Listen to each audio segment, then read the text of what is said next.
yo. Welcome to the Hoops Rehab Show on back-to-back nights, especially with a night like this. We had to hop on and kind of get you guys some news, some breaking news. But again, welcome to the Hoops Rehab Show. I'm your host, the Game Injury Doc, aka Dr. Evan Jeffries, and my man, the other host, Eric B. Mack, on my right. How you doing, Eric?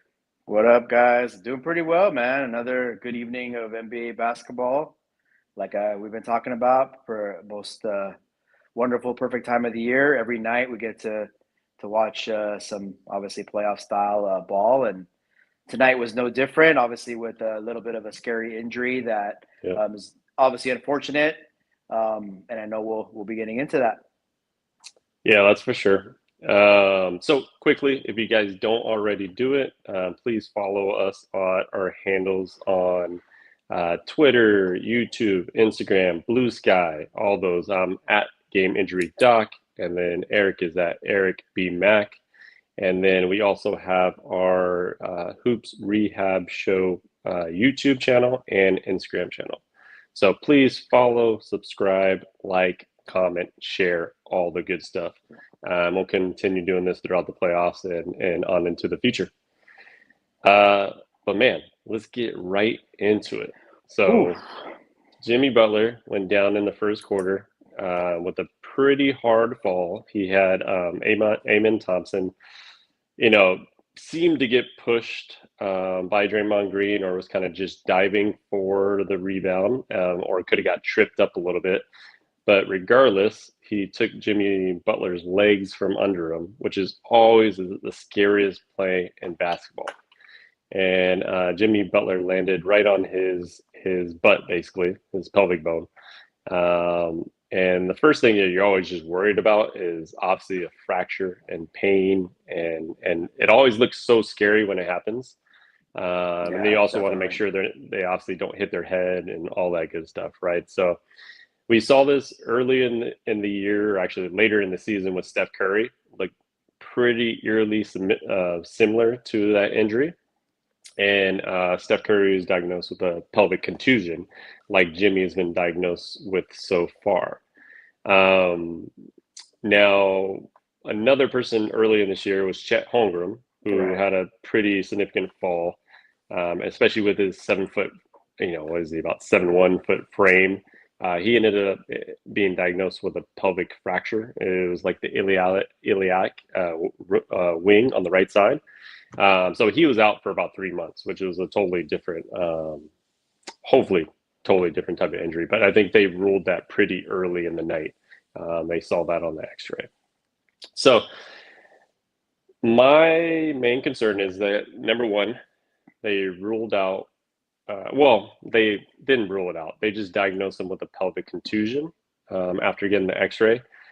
The main thing with the x-ray is that if there's some serious, significant fracture, you're going to see that on the x-ray right away.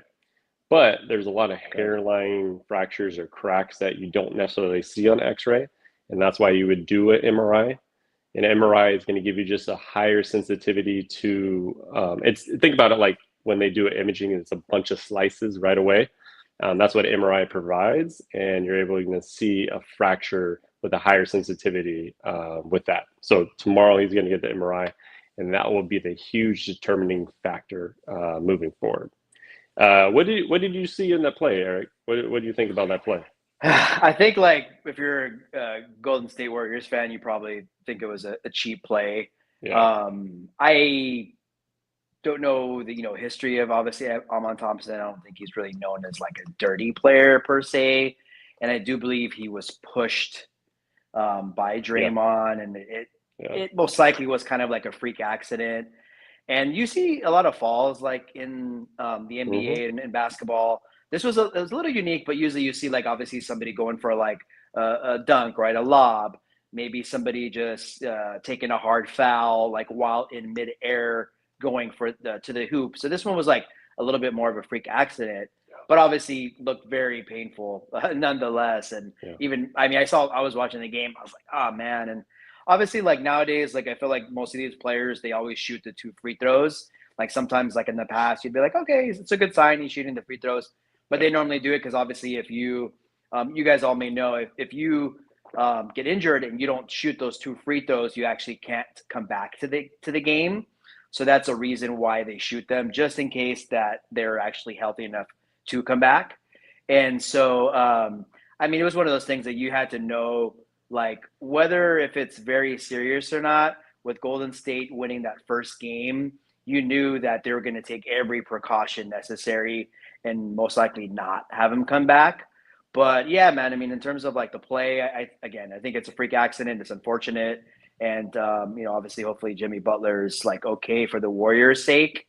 And I mean, I had a question for you about it. So Yeah. obviously, like we're gonna see the severity of it, and I know that if it's like a certain type of hairline fracture, like it's gonna be recommended to probably sit out. And I mean, do you think like it's kind of trying to figure out how to word the question. Obviously, it's playoff time, right? The games are super important. Do you see a possibility that it's like he's just gonna play through the pain and kind of see how it goes, or do you think it's like obviously again depending on the severity of it, it's going to probably be most likely where he's going to have to like miss some time. There's Yeah. really just not much they can do. Like he's just going to have to miss time because it's not smart for him to play. Yeah. I mean, that's a great question. I mean, I think, knowing Jimmy Butler, he plays through everything, right? Yeah. Now, there's always going to be a risk with playing through things. Like, but if it's a contusion, and which is basically just a bruise to the bone, I think Jim Lee will, be able to play through. But when you have like a contusion basically of your tailbone or pelvis, every Sound good. time you're running or jumping on it, you're like experiencing extreme pain, especially when it's like early on. So I think it's good that they have some rest in between game two and game three. They don't play till Saturday, correct? That's correct. Yeah. All right. So I think they'll at least give them some time in between. Now, the other scenario is if they get the MRI back and he has a, say, hairline fracture. Now, could you theoretically play with that? Yes, because it's playoff time. Now, can you make it even worse? Yes. Right. So think Okay. of think of That's think what I of was like wondering. there's a crack in your wall, right? And as you see the crack, it's starting, right? And then you see it starting to spread, or even a crack in your windshield. You first get the little crack, and you're like, "Oh, it's not Mm, that bad. I'm not going to do anything about it." Then the next thing you know, in 2 days, that thing is spread across halfway through your window, yeah. right? So that's the risk that you take with playing through a fracture. And then every time he hits the ground or if he falls onto the ground, it hurts, right? Like I remember when Steph Curry came back this year after having the contusion, he was wearing like a padding, but there's this one play where he got knocked down onto the ground and you could just see him wince in pain. And it was like, I think it was either the game before the Lakers or that Lakers game. I'm trying to remember, but you could just see him wince in pain, and it's pretty painful no matter what. Things like simple things like sitting down, him sitting on the toilet, that's going to hurt like hell right now. Yeah. So it's going to be the little things that are going to hurt, but we won't know for sure until we kind of get the news tomorrow. Follow-up question. So Yeah. obviously, like for example, John Morant, we know he's had a pretty bad ankle injury. They gave him a shot, right? Yeah.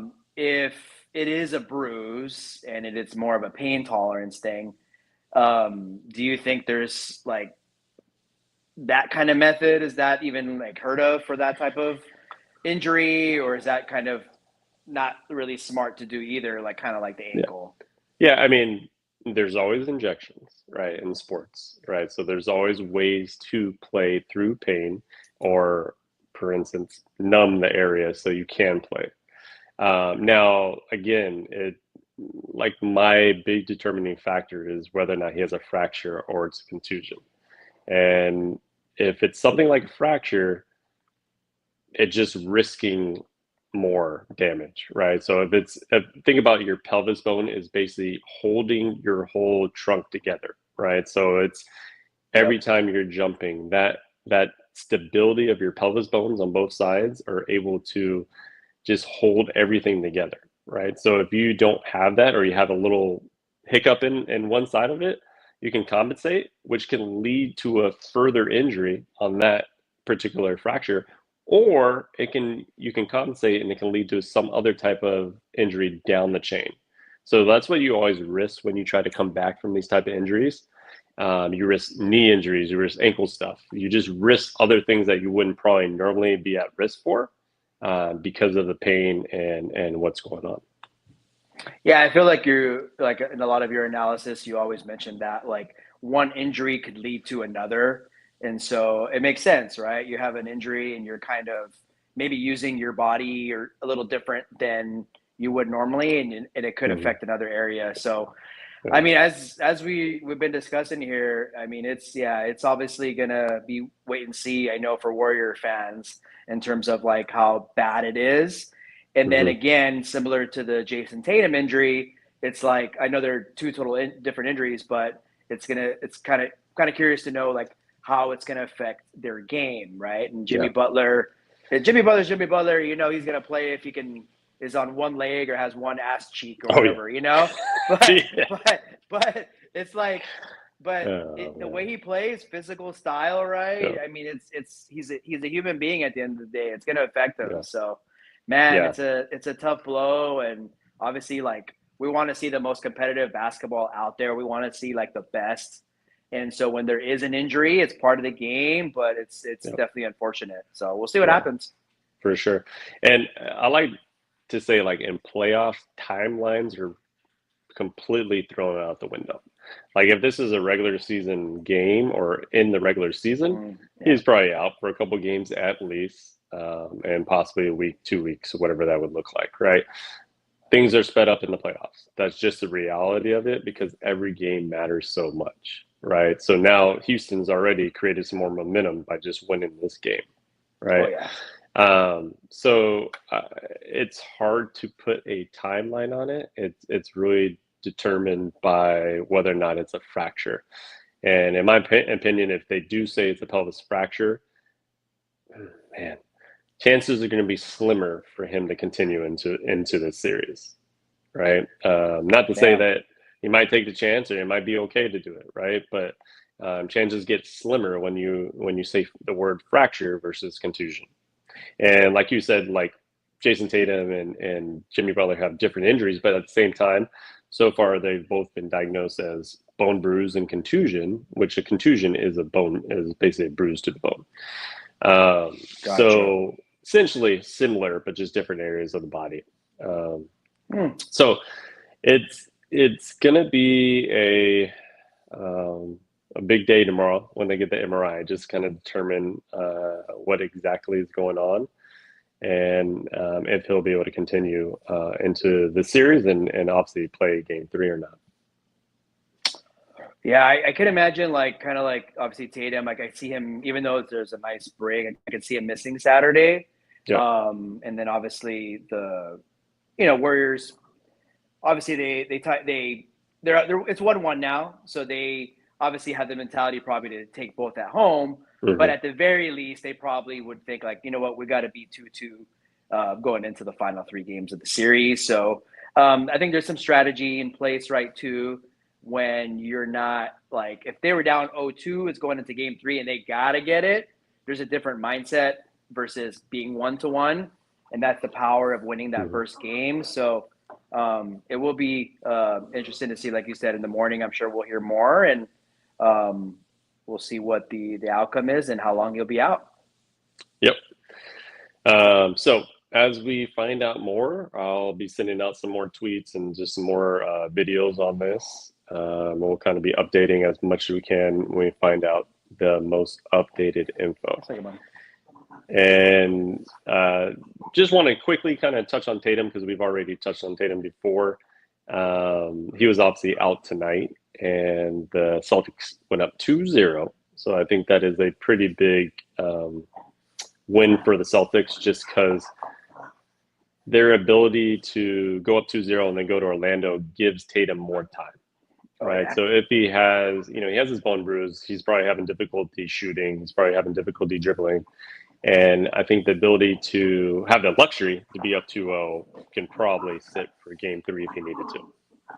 So, Yeah, I think we kind of talked about it with Boston. They had like that semi cushion. I felt they probably felt pretty strong that they can get a game at home without Tatum. And to for your sure. point, they're up 2-0. At the end of the day, they probably just need to get one in Orlando. I wouldn't be surprised if he misses game three. Maybe he comes back game four. Say if they lose game three, something like Yeah. that. Yeah. If they win game three, shoot. I mean, may as well. I mean, set him out, right? Because Yeah. if they sweep the series, it's going to be probably about a week off until the next series. So For sure. I'm sure they're thinking about that. And so yeah, it is interesting how you said though, like both injuries are different but similar in so many ways Yeah. in terms of like the diagnosis of it being contusion. So pretty good stuff. Definitely. All right. So wanted to get into the game a little bit. So obviously Warriors lose and Rockets even the series 1-1. What I mean, besides obviously the Jimmy Butler injury, but what stood out to you the most with this game? So they were in the same position as the Lakers last night. I obviously, if you guys watched last night, tune in, watch it on YouTube and all of our channels and podcasts. We talked about how it was imperative for the home team. If you lose the first game, you cannot lose the first two. And Mm-hmm. so, regardless of the Butler injury, I think Houston came out pretty strong, a lot stronger than last game. Last game, pretty much, by the second quarter, Warriors had a pretty good cushion. And I would have to say Jalen Green. I mean, there was a lot of chatter, even myself, talking about how he's got to step up. Yep. He hasn't had a lot of obviously big games in his career. And so he came out to play tonight. I mean, got to give it to the young fella. I'm just looking Yep. at here. I mean, they needed offense. Like what I saw from game one is Houston struggles, I believe, offensively to Yes. find consistent offense. Sorry, and they needed some guy to come out and give you 30 plus. And preferably somebody from the wing hitting outside shots.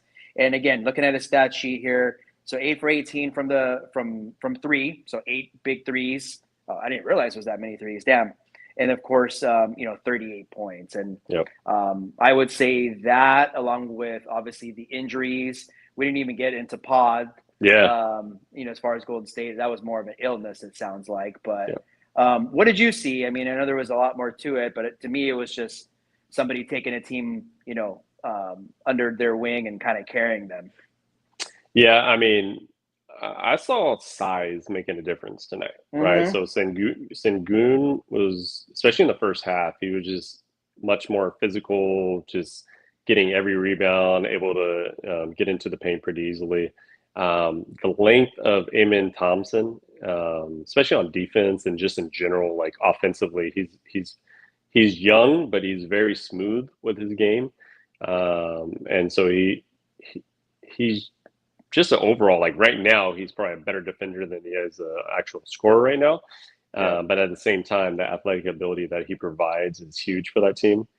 Obviously, you got Dylan Brooks, who's still, there's some physicality going on with him and Draymond Oh yeah, trying it's to be fun. physical the whole night. But Yeah. I liked what I saw from Houston. They didn't back down, right? And Jalen Green, we got on him after the first game, and he provided a 38-point second game, and that was huge for them to do that, right? So, like you said, they have to have that spark on offense. They have to have that one player get enough points to provide that punch. I'm not too worried about their defense. They're a top six No. defense in this league. So they're going to be physical, they're going to muck it up, and they're going to get in Golden State's faces. My biggest concern with Golden State moving forward is without Jimmy Butler, they're the Warriors team without Jimmy Butler, right? I mean, Yep. like literally how they looked, how Steph looks. Steph doesn't get the necessary looks that he normally gets with Jimmy. And since Jimmy's been around, they've literally just been able to open up Steph's game, and his points went up per game went up like drastically. Oh yeah. So that's my biggest concern kind of moving forward, right? Like if they don't have Jimmy for a game or two, Houston could take advantage of this series quickly. I And agree. then, yeah, like you said, Pods was out too, right? So he only played 14 minutes and was out with the illness, and pretty much I think he missed every shot, right? So he was like 0 for 5. Just wasn't it obviously himself, and he was obviously sick. So not having him and not having Jimmy is a huge difference. Now, from a Warrior standpoint, they're a 7 seed, and I'm sure they were happy to split, right? Yes, did they want to take advantage and get that 2-0 lead? I'm sure they Absolutely. did. But to be able to go 1-1 back to the Bay, I think they're in at least where they would normally want to be in the series. Just the big question is who's playing game 3? Yeah, I mean, as you touched a second ago, so we know the Warriors they're actually the 11th seed before they traded for Jimmy Butler, and so I mean, we know that they started the season hot. It kind of faltered a bit. They kind of plateaued there. Obviously, the Jimmy Butler trade it did a lot. It gave Butler a lot of that defensive responsibility. Mm-hmm. Steph can kind of just roam free, and we know Jimmy buckets in the playoffs. He could come up big on Yeah. offense too. So um, if he's for whatever reason, if he has to miss the rest of the series, I think obviously Warriors can still get it done, but it would be much harder. It would be a dogfight. And so if that's the case, I see Houston maybe winning one of the two in San Francisco, and it being a 7-game series, right? Yep. That's what I kind of see. If Butler comes back, he's like kind of miraculously healthy. I can see Warriors take care of business, win their 2 home games, maybe close it out in 6. So it's really that important that he does play. Yeah. And so again, they can I think win a couple more games, right? Steph can get hot. They got the personnel to do it. I know you spoke last episode about Jonathan Kuminga, him not being Yep. in the rotation, but him just being the type of player that always stays ready. And hey, wouldn't you know, he had to come in, and I believe he played 26 minutes, and I'm sure his role is going to be that much more expanded if Jimmy Butler doesn't come back. But they are, yeah, definitely like in terms of advancement and going deep in the playoffs. I mean, we know they're going to need a healthy Jimmy Butler to do that, in my opinion. Oh, that's for sure. Um, so my question is this now the Rockets series to lose? I think so. I think things changed. If it was a healthy Warriors team, I had a good feeling Rockets were going to probably win today because you know what? Out of respect of their season, 2 seed, a lot of wins. They play a lot of. They're gritty. They play great defense. They were bound to have a good game, and so of course we'll never know what would have happened. Mm-hmm. But it's not so much that they won today because at the end of the day, Warriors they came in to do what they were supposed to do or they wanted to do. And so it's just that injury. Like it's really the difference maker in making the Warriors a title contender or at least finals contender. And I Sure. do think now I can almost bet if we look at the odds tomorrow morning, I can see it either getting very close or maybe Houston maybe getting a bit ahead in terms of that. So, in my opinion, I think it is the Houston Rockets series to lose. Yep. Well, have you guys been watching the show for the last 3 weeks? You would know how I stand on the Houston Rockets. Give You it to know, us. a young team. I give them their flowers for getting the 2nd seed, but I have been a non-believer in them getting past the first round, especially if they were going to play the Warriors. And so I'm still going to stick with that because if there was a player that got injured on this team, and you're like, like not that you ever wish any injuries on somebody, but you're like, if that player was somebody who would play through the injury, that's Himmy, that's Jimmy, right? Jimmy Butler. right? So he usually plays through Buckets. everything. Um, so I think they're still in a good stance right now, going back to the Bay at 1-1. That's what they really wanted, no matter what. They are a seventh seed for a reason, right? So they could have won a couple more games and been a higher seed, but we're here now. But I think getting some home cooking, they get some days to rest. They get Thursday, Friday in between, and they play on Saturday. So Yep. I think having that rest time will get Steph rejuvenated, we get Draymond rejuvenated, and I would think Pods would hopefully not be sick by Saturday. So Yeah. you at least have those guys. Like I said, Kaminga had to stay ready, which he did, and he would probably be next in line to have a big game if Jimmy was out. So I'm still on the Warriors bandwagon. It just might be more of a 6-7 game series now. Because Yeah. I mean, I did say gentleman sweep oh, that's for the right. Warriors, That's but right. That's now right. the injury does throw a little wrinkle into that. But I'm still kind of picking the Warriors there. Or is there? Yeah. I mean, they got. I think it would.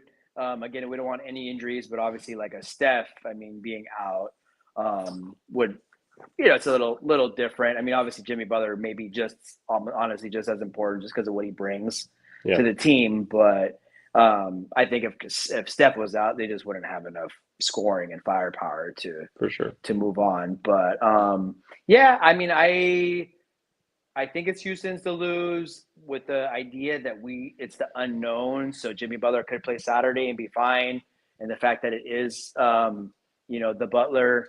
Um, Still definitely some confidence for them to win the series. But as I mentioned, I think it's like ever so slightly it's teetering, teetering Yeah, to the Houston side. And yeah, we probably won't know much until Thursday, and then we definitely won't know a whole lot more until Saturday until we see the injury report. yeah. But yeah, I think as far as like I don't know, I feel like both teams would be happy like finish being at 2-2. You Yep, know, yep. And then I think Houston would be great because they get home court back, and I feel Golden State really wouldn't be worried about going into Houston and winning another game. So as yeah, long as winning the one of game. them, yep. Oh, go ahead. So Sorry. no, I was gonna say as long as one of them doesn't go up 3-1, I feel like both teams would feel like they're in a pretty good spot. Yeah, that's for sure. And then going into that game five, that's when you go. Yeah, it's good to have some veterans that have been in a game five before, right? So this is Jalen Green's second playoff game, right? And he had a great game, but he's never been in a game five before. So I think that would be a big difference in the series. Now, the last question I wanted to ask you though, does any of this change who, if say the Lakers advance, who you'd want to play in the second round? All Now we're right, getting into hypotheticals. I However, want I to. want I want to know your opinion on whether or not you would want the Rockets or you would want a Warriors team with a question mark with Jimmy Butler at this point. I think until I found out exactly the length of the time that he potentially might be out, I think I would just still like if it's just the bruise, I would assume he'd like say if he missed the rest of the series, I would assume he'd come back in a couple of weeks, which would be Hmm. like within the mix of a Lakers series. So if they're obviously fortunate enough to get to the next round, I still would probably I no offense. I don't know what the Lakers would do against some of those big guys they got on Houston. I mean, gosh, what's his name? Is just Sengun. Look at him; he's just like a big ass dude, man. Yeah. So I would still have to say, like, even though we'd have the funny thing is we'd have home court against the Warriors, against Houston, we wouldn't. But Hmm. something in my gut just tells me I would still want to, as a Laker fan, want to see Houston. It wouldn't be easy, of course; it'd be a slugfest. But I just think if Lakers were to advance, what's to come in the conference finals and hopefully finals, like it's going to be like war, a Yep. bloodbath. I would like somebody like a Houston opponent in the second round. What about yourself? Yeah, I've kind of actually totally forgot about home court advantage, like in that Yeah, way. It's like, all right, I don't know. Like when I looked at it before, I'm like, I don't think I would want to play the Warriors, but we would have home. Lakers would have home court advantage there, right? Um, However, we all know how I feel about Houston. Houston. So, in my opinion, yeah, Houston's the easy pick there. If hypothetically the Lakers had a choice in who they would play in the second round. Um, but we'll see. I mean, this is what the games are played for, right? So I think it's going to be still a pretty solid series here. And like you said, probably go 6 or 7 games. Yeah, I think so. And let's just get there first, obviously, if we're the Lakers, Yeah. and worry about the opponent next. But it is a wrinkle to think about, right? With the home court, because I think, I mean, any series you go into, like I mean, obviously we know championship teams are going to have to win games on the road, but it is a big deal. I mean, it is like something you would prefer to have a game 7 at home or to have that extra game at home, obviously. So long ways away. I think both teams would be tough, but I think that series now is like very much a toss up. Oh, The yeah. Warriors and Rockets. That's for sure. Yep. All right. So I'm glad we came on. We had to kind of get to this, some of the Jimmy Butler stuff and the Warriors and Houston. But if you guys don't know, we would love your support on our podcast. We are on Apple and Spotify. So if you can rate us, leave a comment, and share it, we would love that. We love being on, and we love giving you guys updates and talking hoops. So, any other comments there, Eric? I got one last comment, and it is about the Eastern Conference, about the 2 games today. So there's always that big saying that a playoff series doesn't start until the road team wins a game. For Orlando and Boston, Cleveland and Miami, the road team is going to win a game 3, and the series is going to be over. It's going to be done. It ain't gonna be starting. It ain't gonna be starting. Oh, so goodness. it is a wrap. It is a wrap for those teams. I knew we couldn't get out of this episode without you talking about that damn Eastern Conference. I know. See, I didn't want to do Eric, it, but I had to. I didn't even put this on the bottom ticker. I said, you know what? I'm not going to put anything about Cleveland and Miami. I'm not going to put anything about Orlando and No. Boston. But you brought it up. But he's right. Game 3, it's over. There's going to be a road team that wins. Yeah. I did, hold up, I'll give you one, though. I told you that Spoelstra will get a win. Right. He is too good of a coach not to get a win. So I think Miami will still game 3. But you could probably wrap up the Magic's anything they got going on, because I think Boston's ready to move on and get Tatum some rest. So. Jason Tatum, Shannon Tatum. What other Tatum is out there? Boston and Foe. You got it. All right. So I think that's a wrap for the Hoops Rehab show tonight. We will be back on Friday, unless there's some emergency pod that we need to get to, because that's what we do. But until then, the Hoops Rehab team is out. Peace out, guys.